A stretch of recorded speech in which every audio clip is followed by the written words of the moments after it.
Comfortable ಆಗಿ ಕೂತ್ಕೊಳ್ಳಿ, comfortable ಆಗಿ ಕೂತ್ಕೊಳ್ಳಿ. ಹೇಳ್ತೀರಿ ಹಾಕೊಳ್ಳಿ, ನೀನು ಕೂತ್ಕೊಂಡೆ ಚಂದ.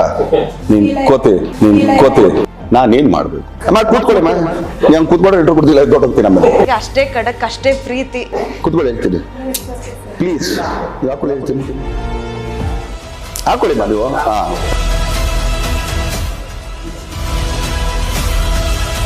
ಯು ಡೋಂಟ್ ಮೈಂಡ್ ಅವ್ರವ್ರು ಕಂಫರ್ಟಬಲ್ ಅಮ್ಮ ಆಕ್ಚುಲಿ ಪಾಪ. ನಮಸ್ತೆ ಸ್ನೇಹಿತರೆ, ಸೆಟ್ನಲ್ಲಿದ್ದಾಗ ದರ್ಶನ್ ದೇವರಂಥ ಮನುಷ್ಯ. ಇಂತಹ ಇನ್ನೊಬ್ಬ ನಟ ಇರುವುದಕ್ಕೆ ಸಾಧ್ಯನೇ ಇಲ್ಲ. ಇದುವರೆಗೂ ವೇದಿಕೆಗಳ ಮೇಲೆ ಹಿರಿಯ ನಟರಿಗೆ, ಹೆಣ್ಣು ಮಕ್ಕಳಿಗೆ ಗೌರವ ಕೊಡುವುದರಿಂದ ಹಿಡಿದು ಅವರೊಂದಿಗೆ ನಡೆದುಕೊಳ್ಳುವ ರೀತಿ ಎಲ್ಲವೂ ಸರಿಯಾಗೇ ಇತ್ತು.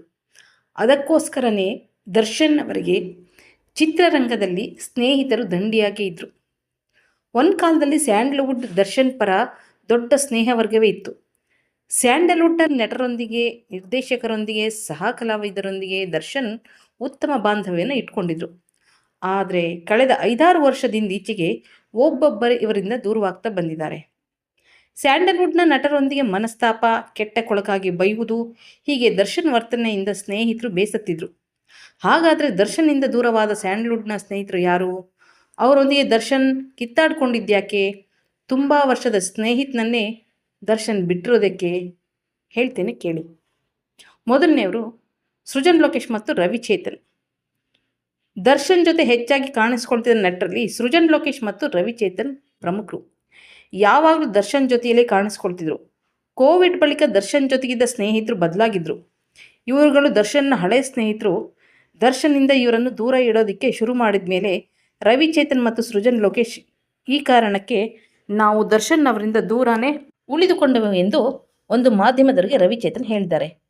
ಇನ್ನು ಅರ್ಜುನ್ ಸರ್ಜಾ ಮತ್ತು ಧ್ರುವ ಸರ್ಜಾ. ಪ್ರೇಮ ಬರಹ ಸಿನಿಮಾ ರಿಲೀಸ್ಗೂ ಮೊದಲು ದರ್ಶನ್ ಮತ್ತು ಸರ್ಜಾ ಕುಟುಂಬದ ನಡುವೆ ಆತ್ಮೀಯತೆ ತುಂಬಾ ಇತ್ತು. ಆದರೆ ರಿಲೀಸ್ ಬಳಿಕ ದರ್ಶನ್ ಮ್ಯಾನೇಜರ್ ಮಲ್ಲಿಕಾರ್ಜುನ ಹಣದ ವಿಚಾರದಲ್ಲಿ ಮೋಸ ಮಾಡಿದರು. ಇದರ ಬಗ್ಗೆ ನ್ಯಾಯ ಕೇಳಲು ದರ್ಶನ್ ಬಳಿ ಅರ್ಜುನ್ ಸರ್ಜಾ ಹೋಗಿದ್ರು. ಆ ವೇಳೆ ಅವರಿಗೆ ದರ್ಶನ್ ಅವಮಾನ ಮಾಡಿ ಕಳಿಸಿದ್ರು. ಈ ಕಾರಣಕ್ಕೆ ಅರ್ಜುನ್ ಸರ್ಜಾ ಮತ್ತು ಧ್ರುವ ಸರ್ಜಾ ದೂರ ಆದರು ಅಂತ ವರದಿಯಾಗಿತ್ತು. ಇನ್ನು ಸುದೀಪ್ ಮತ್ತು ದರ್ಶನ್ ಸ್ಯಾಂಡಲ್ವುಡ್ನ ಅಂಬರೀಷ್ ಮತ್ತು ವಿಷ್ಣುವರ್ಧನ್ ರೀತಿ ಕುಚಿಕುಗಳೆಂದೇ ಫೇಮಸ್ ಆದವರು. ಆದರೆ ಸಂದರ್ಶನವೊಂದರಲ್ಲಿ ಸುದೀಪ್ ಅವರು ದರ್ಶನ್ ಅವರಿಗೆ ಮೆಜೆಸ್ಟಿಕ್ ಚಿತ್ರ ಅವಕಾಶ ಕೊಡಿಸಿದ್ದೆ ನಾನು ಎಂದಿದ್ದಕ್ಕೆ ಸುದೀಪ್ ಇನ್ನು ಮುಂದೆ ನನ್ನ ಸ್ನೇಹಿತನೇ ಅಲ್ಲ ಅಂತ ದರ್ಶನ್ ಹೇಳಿದರು. ಇನ್ನು ಜಗ್ಗೇಶು ದರ್ಶನ್ ಬಗ್ಗೆ ಮಾತನಾಡಿದ ಆಡಿಯೋ ಕ್ಲಿಪ್ ಒಂದು ವೈರಲ್ ಆಗಿತ್ತು. ಆ ಬಳಿಕ ಜಗ್ಗೇಶ್ ಸಿನಿಮಾ ಸೆಟ್ಗೆ ದರ್ಶನ್ ಅಭಿಮಾನಿಗಳು ಬಂದು ಸಾರಿ ಕೇಳುವಂತೆ ಗಲಾಟೆ ಮಾಡಿದರು. ಆ ಬಳಿಕ ದರ್ಶನ್ ಜೊತೆ ಮತ್ತೆ ಜಗ್ಗೇಶ್ ಎಲ್ಲೂ ಕಾಣಿಸ್ಕೊಳ್ಳಿಲ್ಲ. ಇನ್ನು ಉಮಾಪತಿ ಸಂದೇಶ್ ನಾಗರಾಜ್.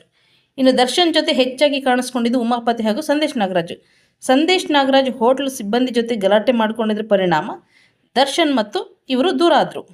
ಹಾಗೆ ವ್ಯವಹಾರದಲ್ಲಿ ಉಮಾಪತಿ ಜೊತೆ ದರ್ಶನ್ ಮನಸ್ಸು ಕೆಡಿಸ್ಕೊಂಡಿದ್ರು. ಅದರ ಪರಿಣಾಮವಾಗಿ ಇಂದಿಗೂ ಅವರಿಬ್ಬರು ಹಾವು ಮುಂಗುಸಿ ಅಂತ ಕಿತ್ತಾಡ್ತಿದ್ದಾರೆ. ಅದೇನೇ ಆಗಲಿ, ಆದಷ್ಟು ಬೇಗ ಈ ಕೇಸಿಗೊಂದು ನ್ಯಾಯ ಸಿಗಲಿ ಅಂತ ಹಾರೈಸೋಣ.